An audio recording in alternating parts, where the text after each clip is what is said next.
Baik, bos. Ya, adik. Assalamualaikum warahmatullahi wabarakatuh. Saya Ahmad Mujahid Huda bin Muhammad Amin daripada kumpulan 8 akan membentangkan tajuk 9 daripada pengajian Malaysia yang akan dibentangkan oleh sahabat-sahabat saya daripada kumpulan 8. Yang pertama, Muhammad Zahim bin Muhammad Roslan. Yang kedua, Muhammad Rafael bin Rosli. Yang ketiga Muhammad Fathullah Ahmad bin Fairuz, Atma bin Fairuz dan Muhammad Aiman Hakim bin Zulkifli. Okey.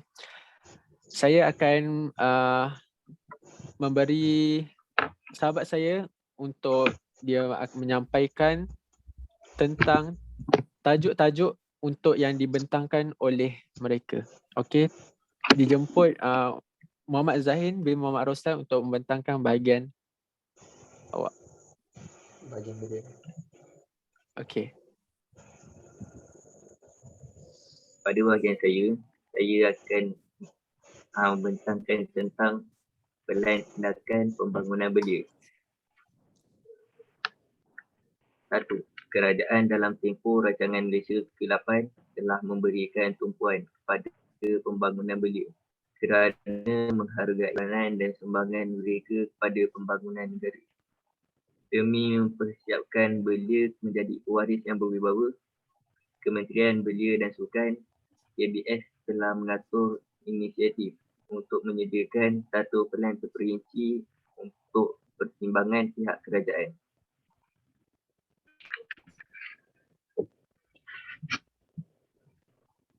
Strategi pelaksanaan pelan tindakan pembangunan belia ada 11. Terdiri daripada 11. Yang pertama, teras pembangunan ekonomi. Memperluas program inkubator untuk golongan belia. Memulakan rangkaian internet shop belia di seluruh negara. Yang kedua, teras pembangunan sumber manusia. Menyediakan satu handbook pembangunan sumber manusia untuk persatuan belia. Yang kedua, meningkatkan kerjasama antara jabatan agensi yang terlibat dengan pembangunan belia. Program yang ketiga, teras program rakan muda. Menubuhkan jawatan kuasa pemantau peringkat negeri demi memastikan pelaksanaan dan pemantauan berterusan. Memperluas publicity program rakan muda kepada umum dengan menggunakan pelbagai bentuk saluran media dan bahasa. Yang keempat, teras pembangunan sosial nilai. Mewujudkan indeks nilai dan tingkah laku belia untuk dijadikan asas pemantauan kualiti belia di negara ini.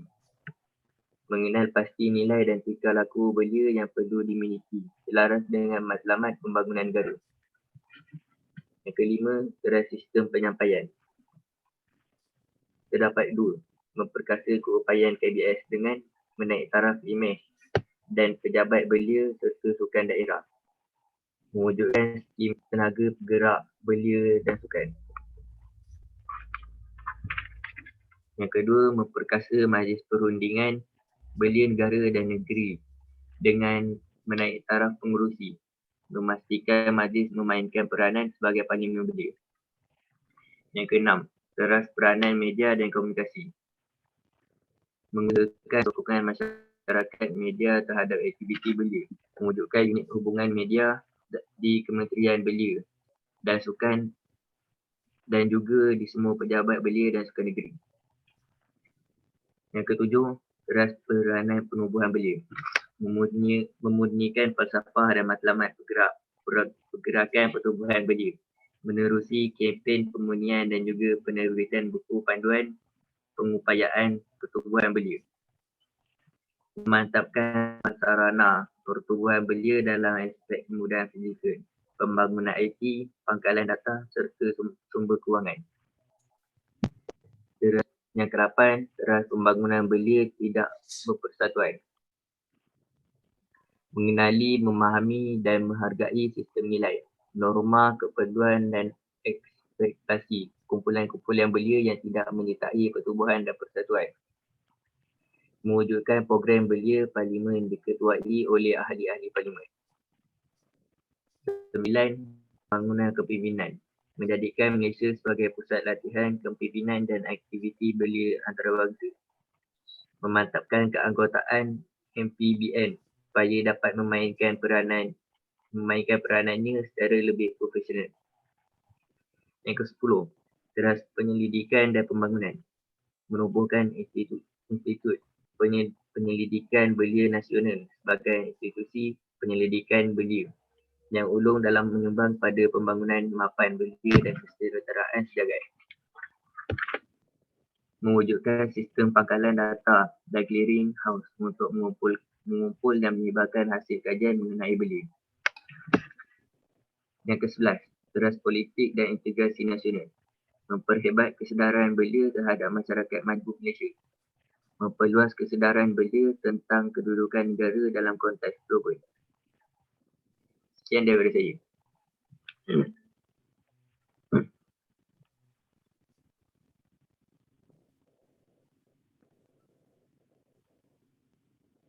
Okay, jemput Rafael untuk menyampaikan bahagian beliau. Bismillahirrahmanirrahim. Untuk bahagian saya pula, saya akan menerangkan tentang asas utama dasar penerapan nilai-nilai Islam adalah untuk menerapkan nilai-nilai positif dalam semua sektor perkhidmatan.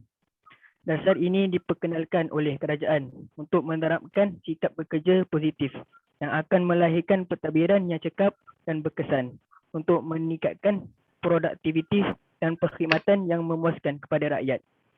Antara nilai-nilai Islam ialah amanah, dedikasi, disiplin, bersih, tanggungjawab, sederhana, tekun, berbudi mulia, ikhlas, syukur dan kerjasama. Objektif dan strategi penerapan nilai-nilai Islam ada 7. Yang pertama, menanam sifat dan semangat cinta akan nilai-nilai suci Islam. Yang kedua, menghormati kebaikan dan membenci keburukan. Yang ketiga, membentuk sikap yang berguna kepada masyarakat. Keempat, menghapuskan sikap yang negatif dalam menjalankan tugas yang diamanahkan. Yang kelima, menghasilkan perkhidmatan yang bermutu. Yang keenam, melatih diri dengan disiplin. Yang ketujuh, menjalankan tugas dengan penuh amanah dan dedikasi. Seterusnya, strategi penerapan nilai-nilai Islam ada 5. Yang pertama, ditumpukan kepada perkhidmatan awam. Yang kedua, terbuka kepada pihak-pihak lain. Yang ketiga, membuktikan kesedaran pemimpin negara. Yang keempat, Islam mengakui betapa pentingnya pentadbiran. Yang kelima, usaha untuk menerapkan nilai dalam kalangan anggota dilakukan melalui kaedah, pujukan, paksaan dan tekanan untuk dilakukan. Sekian, terima kasih daripada saya. Okay. Seterusnya Fatullah untuk membentangkan bahagian beliau. Sila. Bismillahirrahmanirrahim. Terima kasih. Selepas dasar penerapan nilai Islam, saya akan menerangkan untuk bahagian 1 Malaysia. Pengenalan. Gagasan satu Malaysia diperkenalkan pada 3 April 2009 oleh Datuk Seri Muhammad Najib Tun Abdul Razak. Satu Malaysia digagaskan sebagai satu formula untuk memastikan aspirasi negara iaitu wawasan 2020 dapat dicapai dan juga gagasan berpaksikan prinsip rakyat didahulukan, pencapaian diutamakan. Objektif gagasan ialah untuk mewujudkan perpaduan dalam kalangan rakyat Malaysia yang berbilang kaum berteraskan beberapa nilai penting. Penerusan agenda pembinaan negara menerusi perpaduan yang utuh dalam kalangan rakyat Malaysia yang berbilang kaum.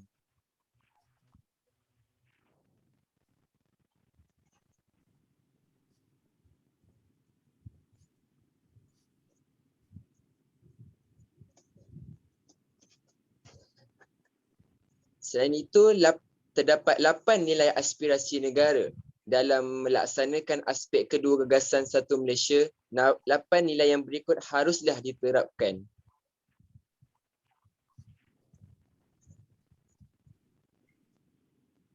Yang pertama daripada segi nilai ialah budaya berprestasi tinggi. Antara ciri budaya berprestasi tinggi ialah setiap perkara dan tugas dilakukan secara cemerlang. Yang kedua, budaya ketepatan. Dari segi ciri, mencapai status negara maju dengan menepati waktu dan mengutamakan kecekapan dalam melaksanakan semua tugas dan kewajipan. Dari segi budaya ilmu, rakyat memiliki ilmu pengetahuan yang tinggi dan terkini serta kesediaan untuk menimba ilmu secara berterusan. Dari segi integriti, rakyat memiliki integriti yang tinggi yang mencakupi nilai-nilai murni seperti amanah, bersih dan cekap dalam melaksanakan tugas dan tanggungjawab. Dari segi ketabahan, rakyat memiliki sifat berdedikasi, penuh iltizam, azam dan tekad serta tidak mudah mengaku kalah dalam mengharungi masalah dan cabaran. Kesetiaan, rakyat harus memiliki kesetiaan yang sepenuhnya terhadap negara dan sedia berbakti dan berkorban demi negara. Dari aspek kebijaksanaan, rakyat harus menghadapi sebarang masalah secara berhemah dan teliti bagi mengelakkan sebarang konflik antara kaum. Dari segi budaya inovasi, rakyat haruslah berinovasi iaitu memiliki sifat-sifat seperti berani berubah untuk kebaikan, seperti berani berubah untuk kebaikan.